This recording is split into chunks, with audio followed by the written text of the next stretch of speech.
I will be covering the section about Maria Carey Thomas, the second president of Bryn Mawr College, and how her history connects to racism today at Bryn Mawr. She grew up influenced by feminism and as well as education. Then she quickly became a part of Bryn Mawr's community when she wrote in 1882 a letter requesting to be headmaster. The administration rejected her initially and she became an English teacher. After President Rhodes died in 1894, she became acting president. In 1935, she died.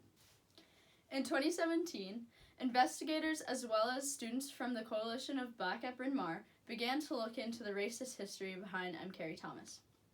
In fact, they found several surprising things about things that she said during her time here. For example, in her 1916 presidential speech, she quoted, "If the present intellectual supremacy of the white races is maintained, as I hope that it will be for centuries to come, I believe it will be because they are the only races that have seriously begun to educate their women." This is just one of many of her very racist quotes.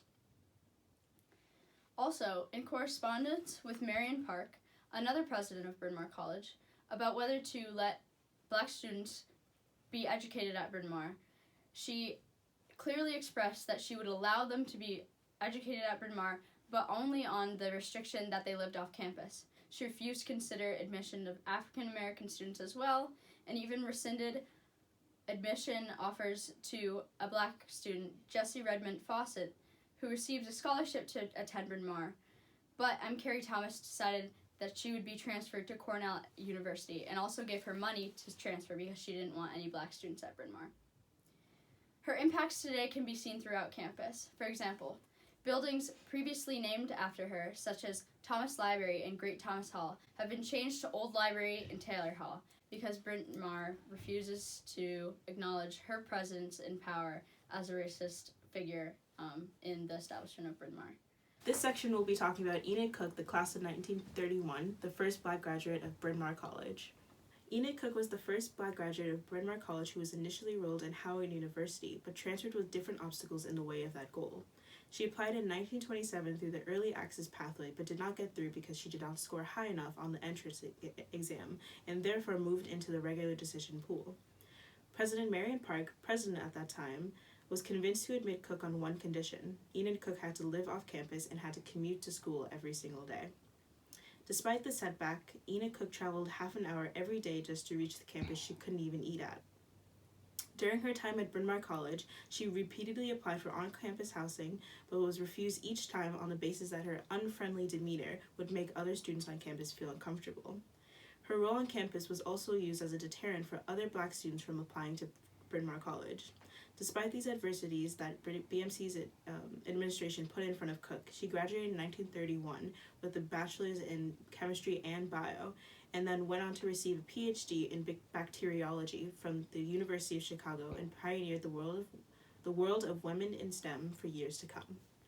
This section is going to be about the Perry House and the history of living spaces for students of color at Bryn Mawr College. In 1970, demands were made for an African American exclusive dorm, and these demands were made by the sisterhood group at Bryn Mawr College. Perry House was turned into African American housing for students at Bryn Mawr.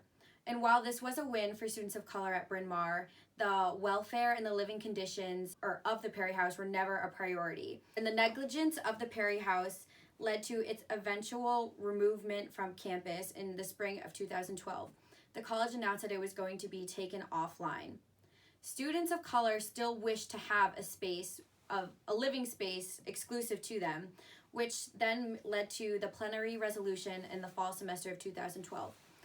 In the resolution, students called for the renovations to Perry House or the creation of a new Perry House to be a priority of the college, and for there to be student involvement on the committees that were making these plans. They also called for the affinity groups to hold discussions with the college until definite plans were made as well as set in motion.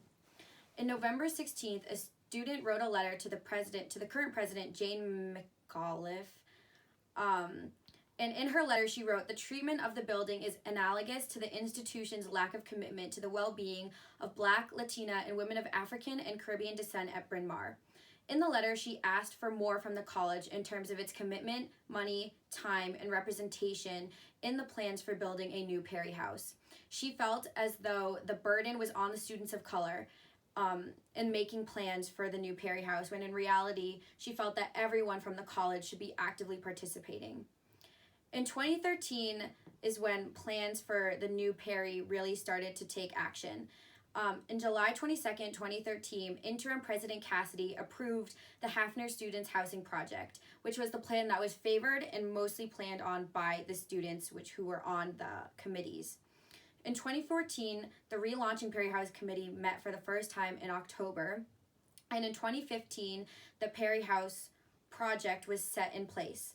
The original Perry House was taken down in March, and a tribute to the Perry House event was held in May.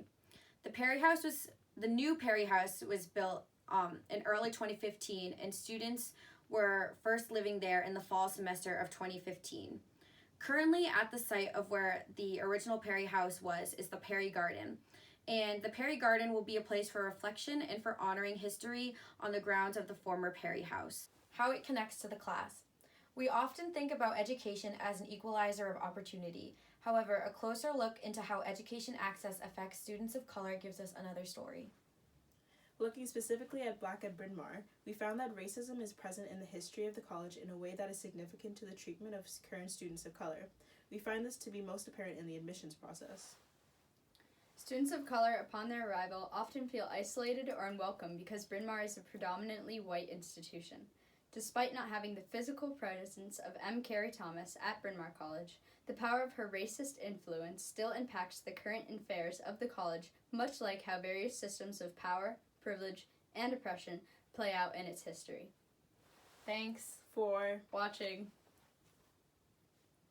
hated that. It's the best part.